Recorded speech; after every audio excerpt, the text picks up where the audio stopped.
Hello friends, कैसे हो आप लोग। मैं हूं ताज और आप देख रहे हैं टेक डीएक्सपी। आज की ये वीडियो एक बहुत ही इंपॉर्टेंट टॉपिक पर है।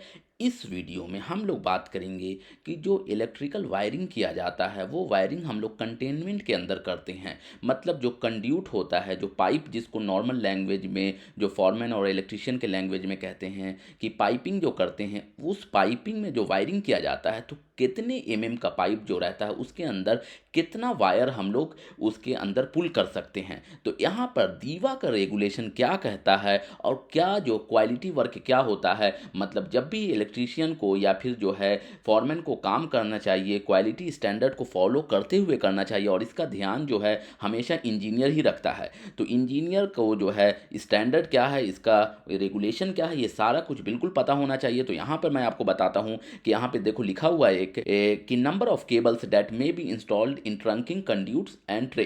ट्रंकिंग जो होता है और ट्रे जो होता है, केबल ट्रे, वो उसमें हम लोग जनरली केबल हम लोग पुल करते हैं, ठीक है। और कंड्यूट जो होता है, जो कि हमारा पाइप होता है, कंड्यूट हमारा दो टाइप का हो सकता है। एक हमारा पीवीसी होता है और एक होता है हमारा स्टील वाला। तो यहाँ पर जो हम लोग पीवीसी कंड्यूट या कोई भी कंड्यूट हो तो जनरली साइज़ तो ऑलमोस्ट सेम साइज़ के दोनों टाइप के कंड्यूट आते हैं। सबसे ज़्यादा पीवीसी कंड्यूट यूज़ होता है। तो यहाँ पर देखो, यहाँ पे जो कंड्यूट है ये देखो, और यहाँ पर साइज़ ऑफ कंड्यूट लिखा हुआ है।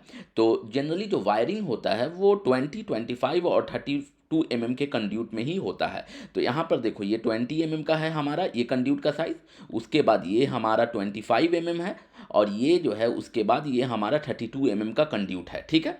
और इसमें जो है nominal cross sectional area of conductor in MM square, यहाँ पर देखो आपको लिखा हुआ है एमएम स्क्वायर में क्या होगा कंडक्टर का साइज़। कंडक्टर का साइज़ मतलब जो वायर हम लोग यूज़ करते हैं, जनरली जो लाइटिंग का वायर होता है वो हम लोग 2.5 यूज़ करते हैं, और जो हमारा पावर का होता है वो स्मॉल पावर जो होता है, जो सॉकेट के लिए, वाटर हीटर के लिए, इन सब के लिए, वो 4 एमएम का होता है। तो यहाँ पे 1.5 का साइज़ भी दिया हुआ है कि जनरली कुछ कंट्रोल वायर जो है हम लोग 1.5 यूज़ करते हैं, इमरजेंसी लाइट के लिए हो सकता है वो, ठीक है। लेकिन इमरजेंसी लाइट के केस में जो है, क्योंकि सिविल डिफेंस का रेगुलेशन है कि वो स्पेशल टाइप का केबल यूज़ होता है, तो ये नॉर्मल वायर यूज़ नहीं करते हैं हम लोग। तो कंट्रोल वायर में जनरली हम लोग सिर्फ जो है कंट्रोलिंग के लिए 1.5 का यूज़ कर सकते हैं। तो यहाँ पर देखो कि जब अगर हमारे पास 1.5 का वायर रहेगा तो ये जो 20 एमएम का जो हमारा साइज़ है कंड्यूट का, जो पाइप का, जो नॉर्मल लैंग्वेज में जिसको हम लोग पाइप कहते हैं, ठीक है, तो उसमें हम लोग 7 वायर से ज़्यादा यूज़ नहीं कर सकते हैं, ठीक है।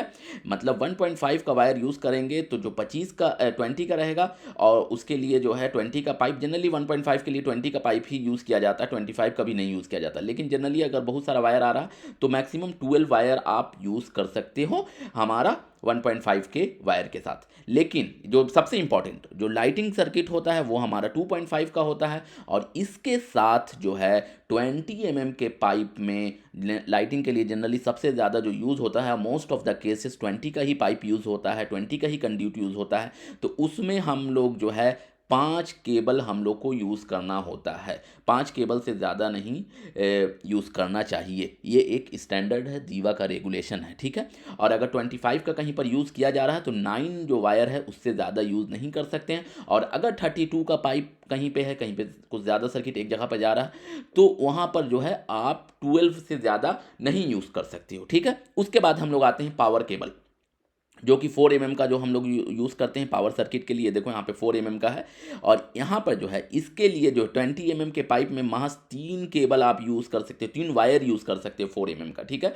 और अगर आप 25 का यूज़ कर रहे हो तब 6 वायर तक आप यूज़ कर सकते हो। और अगर 32 का है हमारा कंड्यूट तो उसमें आप 9 वायर यूज़ कर सकते हो। उसके बाद 6 का जो नॉर्मल स्प्लिट एसी का जो आउटडोर यूनिट होता है उसके लिए हम लोग 6 का जो है हम लोग यूज़ करते हैं वायर, ठीक है। और यहाँ पर भी देखो जब 6 का जो हमारा रहेगा तो उसके साथ हम लोग 20 का कंड्यूट यूज़ नहीं कर सकते हैं। जब भी हमारा 6 का वायर यूज़ होगा तो हमारा 25 के कंड्यूट में आएगा, और यहाँ पर जो है 25 के कंड्यूट में हमारा 6 का 5 वायर मैक्सिमम जा सकता है, उससे ज़्यादा आप नहीं डाल सकते हो, ठीक है। और उसके बाद जो अगर आप 32 का यूज़ कर रहे हो तो आप 28 वायर जो है आप डाल सकते हो। उसके बाद हमारा 10 का वायर आता है। 10 के वायर के साथ जो है हमारा 3 वायर ही आप यूज़ कर सकते हो अगर 25 का जो पाइप यूज़ कर रहे हो तो, और अगर 32 का है तो आप जो है बस 6 यूज़ कर सकते हो, उससे ज़्यादा नहीं यूज़ कर सकते हो। वायर हमारा जो है जनरली 25 तक ही हम लोग वायर यूज़ करते हैं, उसके बाद हम लोग केबल यूज़ करते हैं। तो 16 का वायर अगर कहीं पे आप यूज़ कर रहे हो तो वहाँ पर भी जो है 16 के वायर के साथ आप 25 का कंड्यूट सोच भी नहीं सकते हो, उसमें जाएगा भी नहीं।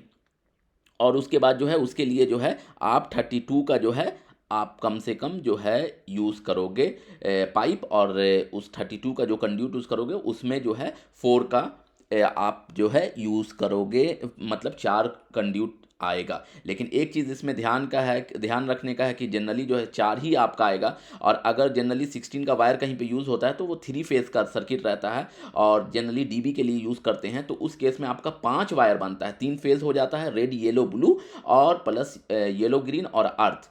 तो यहाँ पर 4 से ज़्यादा आप नहीं यूज़ कर सकते, तो उस केस में आपको जो है 38 का पाइप यूज़ करना पड़ेगा या 50 का पाइप यूज़ करना पड़ेगा। ये इस चीज़ आप ध्यान रखो। इसी तरह हमारा 25 का भी अगर हमारा वायर रहेगा तो उसके साथ भी आप जो है 3 कोर ही आप यूज़ कर सकते हो वायर का, मतलब सिर्फ फेज़ यूज़ कर सकते हो 3, लेकिन फेज़ तो 3 किसी काम का नहीं है, तो मतलब सिंगल फेज़ अगर कहीं पर रहेगा तो आप जो है लाइन, न्यूट्रल और अर्थ यूज़ कर सकते हो। इसी तरह यहाँ पर भी लाइन, न्यूट्रल और अर्थ यूज़ कर सकते हो। लेकिन अगर आपको 3 फेज़ चाहिए होगा, मतलब जिसमें 5 वायर आपको चाहिए होता है, 5 कोर, तो आप 50 का या 38 का कंड्यूट यूज़ करोगे। आई होप कि आपको कंड्यूट का जो है ये अच्छा लगा होगा वीडियो। ये बहुत ही इंपॉर्टेंट वीडियो है। जनरली फॉरमैन लोग जो है इस चीज़ का ध्यान नहीं रखते हैं, सो इंजीनियर को हमेशा क्वालिटी वर्क पर ध्यान रखना चाहिए, ताकि जो है कोई प्रोजेक्ट में इन केस जो है आगे किसी तरह का मसला अथॉरिटी क्रिएट ना करें, और कोई भी आदमी, अनजान आदमी भी प्रोजेक्ट देखे या मैनेजर देखे तो उसका जो है इंजीनियर का भी रेपुटेशन अच्छा बने कि हाँ ये इंजीनियर नॉलेज वाला है और ये जो काम कराता है वो क्वालिटी स्टैंडर्ड से काम कराता है। आई होप कि आपको वीडियो पसंद आया होगा। अगर वीडियो पसंद आया तो please like, share and subscribe my channel. मिलते हैं नेक्स्ट वीडियो में एक नए टॉपिक के साथ। तब तक के लिए बाय बाय।